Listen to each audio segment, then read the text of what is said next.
Hey, hello everyone. I'm Daniel Chang. So as 2020 comes to an end, I think one very important question we all have to ask ourselves is, have we done anything helpful? Have we done anything useful? Have we done anything meaningful this year? Many of us don't know what the hell happened in 2020. Why not use this opportunity, stand in solidarity for something that is meaningful, raising awareness for what truly matters. Community in unity, unity in diversity. I always think that treasure is a privilege. We all have to hold fast, stay true, stay together as a community, support one another. Through the years, I've had many episodes of low points in my life, but I was fortunate and blessed to have very, very good people there for me at all these multiple points. And now I want to pay it forward. My topic will be clinical depression in Generation XYZ.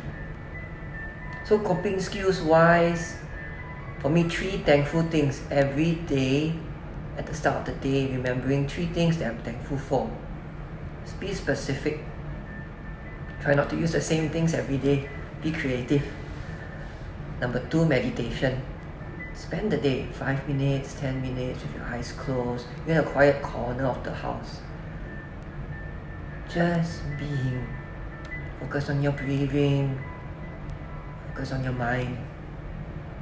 And at the end of the day, I always try to end the day with reflection, reflecting on the things that happened, what went well, what went not so well, and finding ways to improve.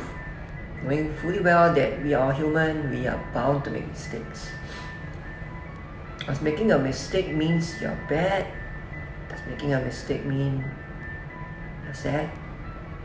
No. Making a mistake means you are only human. So at the end of the day, I want to share with you all this positive message. It's okay to be not okay. It is what it is. We are who we are. We make mistakes. Who doesn't? We crack on. Let this be our last dance. Merry Christmas, Happy New Year to one and all. Cheers to a brighter, sunnier and livelier 2021. Thank you.